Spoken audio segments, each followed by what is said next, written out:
Normalmente esta clase que os voy a hacer ahora no la suelo hacer hasta mucho más avanzado el curso, en la que explico pues, los paradigmas básicos de programación para iPhone, que básicamente uno de los más importantes es el modelo vista controlador. Más adelante os lo explicaré, pero simplemente para que entendáis qué es lo que acaba de pasar en la app cuando la hemos programado, voy a haceros una pincelada de cómo se divide la app en dos trocitos. De momento lo que llamamos la vista y por otro lado lo que llamamos el controlador. Sabéis que, por un lado, pues hemos programado pues una aplicación, básicamente, que se veía, ¿vale? El usuario era capaz de ver cositas y que la nuestra pues tenía pues una imagen, ¿vale? Un texto, ¿vale? Vamos a poner aquí simplemente welcome, ¿vale? Una imagen de fondo que para simplificar voy a hacer que esto sea de color rojo, o verde, porque rojo no vais a ver el texto en rojo. Y había además un botón, ¿vale? Un botón aquí abajo con las palabras púlsame, ¿de acuerdo? Y el usuario al pulsar, pues ocurrían cosas en la pantalla, ¿no? Pulsa, voy a poner aquí. ¿Vale? Ocurrían cosas que era que simplemente esto que no se veía, en principio, el welcome que pasaba de estar totalmente invisible, pasaba a ser totalmente visible, ¿vale?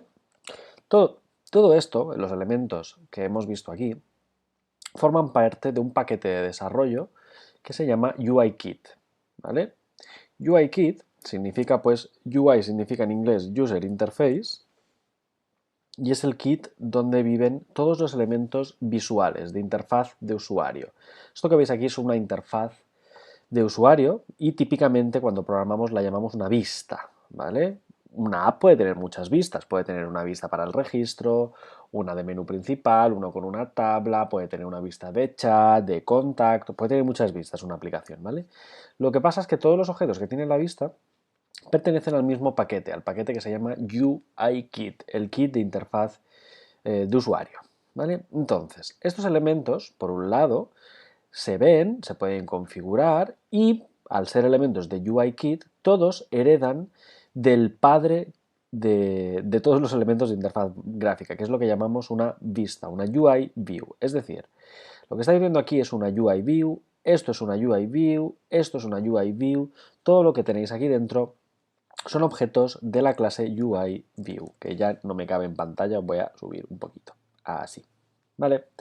Y los objetos, cuando tenemos un objeto en pantalla, bien que se vea o bien que no se vea, pues tienen dos cosas a tener en cuenta. Uno son propiedades y otros son métodos. Por ejemplo, UIView tiene una serie de propiedades y tiene una serie de métodos.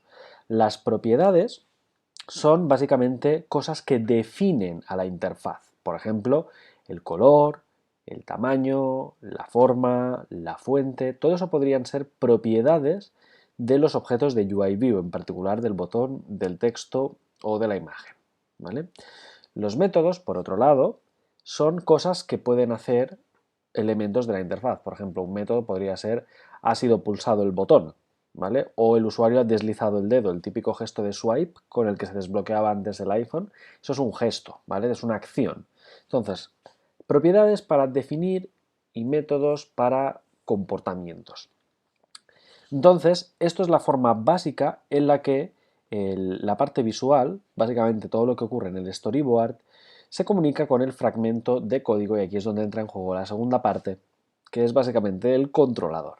¿Vale? El controlador básicamente es donde programamos, nos ponemos el traje de programador, que os vais a oírlo decir varias veces durante este curso, y en este traje de programador es donde empezamos a escribir el código en Swift. La interfaz, fijaros que no es Swift, no hemos escrito nada de código, es todo visual.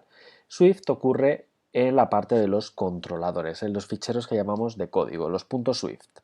Entonces, aquí, ¿qué hemos hecho? Aquí lo que hemos hecho, por un lado, es definir con cada uno de estos elementos de interfaz, tanto el título por un lado como el fondo por otro, voy a hacer varias flechitas, el fondo por otro, como el botón por otro, hemos declarado tres variables, ¿vale? Tres variables que eran respectivamente pues texto, fondo y botón.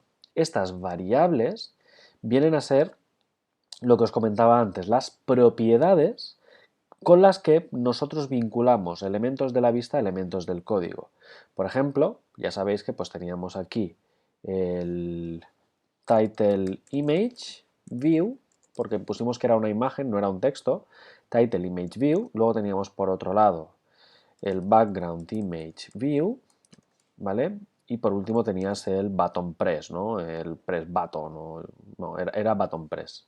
¿Dónde está? ¡Ay! He perdido el foco aquí. Button, lo voy a llamar. Button. ¿De acuerdo? Entonces, esto eran tres variables en código en Swift que hacían referencia a básicamente los tres elementos que antes habíamos colocado en la parte visual. Para haceros una idea, imaginaros que estos son tres personas, ¿vale? Estos son tres personas y cada una de ellas pues tiene un DNI con un nombre. El nombre básicamente son estas tres variables que he puesto aquí. Imaginaros que esto de aquí pues fuera un chaval que se llama Antonio, pues la referencia sería la variable Antonio del controlador. De modo que cada vez que yo aquí en código llamara a Antonio, Antonio haría referencia a esta cosa de aquí. Evidentemente, la respuesta viene enseguida a la siguiente pregunta, es ¿puede haber dos Antonios? La respuesta es, pues claramente no. Imaginaros que hubiera un Antonio y el fondo también se llamara Antonio. Cuando yo llamara Antonio en código, ¿a quién hago caso? ¿Al primer Antonio o al segundo? Sería un caos. Entonces, normalmente las variables son únicas, no pueden estar repes, ¿vale? A la que tenéis que repetir una variable, malo. Por eso normalmente suelen ser variables con nombres tan largos. Title image view, background image view. Raro será que vuelvas a tener una image view llamado background, ¿vale? Entonces, normalmente los títulos suelen ser suficientemente explicatorios. Imaginaros que en lugar de llamarle title image view, le hubiera llamado a esta variable Antonio. Es que no tiene sentido, ¿vale? Antonio en código dirías, ¿qué? ¿Qué es esto de Antonio? Aquí en la pantalla no hay Antonios, ¿vale? Normalmente los títulos suelen ser autoexplicativos. Estas tres cosas que he colocado aquí, estas tres variables, iban marcadas con una palabra común, que si os acordáis eran arroba y boutlet. Las outlets son variables, son referencias a elementos de Interface Builder, ¿vale? Es decir, son cosas que habéis creado en la interface, ¿vale? Esto es Interface Builder, ¿de acuerdo? Y referencias en código, son outlets, son propiedades. Luego, por otro lado, justo al final, pues hemos añadido no una IBOutlet, sino lo que he llamado una arroba IBAction, ¿vale? Una acción que el usuario puede llevar a cabo. En este caso, la acción era que el usuario pulsaba el botón. Por tanto, fijaros que un botón puede ser a la vez variable, si necesito consultar cosas como su color, su tamaño, su posición, si es visible o no es visible. Recordad que de estas tres he utilizado una de esas propiedades, la propiedad isHidden. Entonces, pueden ser a la vez outlets y a la vez acciones. Acciones, pues por ejemplo, la que yo había puesto era button pressed, ¿no? Que básicamente era una forma de indicar que el botón había sido pulsado y debía ejecutarse pues un fragmentillo de código, ¿vale? Así como las propiedades, las outlets, normalmente no llevan ningún paréntesis ni demás, sino que simplemente llevan el nombre, empiezan en minúscula y cada vez que encontráis una nueva sale una mayúscula. Los métodos, normalmente, voy a poner esto un poquito más pequeño, los métodos, como por ejemplo las acciones como el button press, siempre suelen acabar abriendo y cerrando un paréntesis. Luego se puede complicar la cosa. Dentro de este paréntesis pueden ir cositas, pueden ir palabritas, pueden ir variables que entran dentro del método. Pero normalmente suelen ir así. De hecho, justamente la que yo he creado aquí tenía un sender y el sender que iba aquí dentro del paréntesis era el propio botón, ¿vale? Es como si el propio botón, además de ejecutar este código, se pasara a sí mismo dentro de estos paréntesis, ¿vale? Imaginaros que, yo que sé, envías una carta y dentro de la carta, pues tú escribes el código de lo que quieres, ¿no? O escribes el texto de la carta y a la vez se sabe que la carta es tuya porque tú la has firmado o pones el nombre o pones el remitente. Esto es lo que vendría a ser que el propio botón ejecute el método y a la vez se pase como parámetro dentro de los paréntesis. ¿De acuerdo? Y entonces esto es una forma muy útil en la que se suele comunicar la vista con el controlador a través de outlets o a través de acciones. ¿Es la única forma? No, en el curso aprenderéis, pues básicamente esta es la forma más estándar.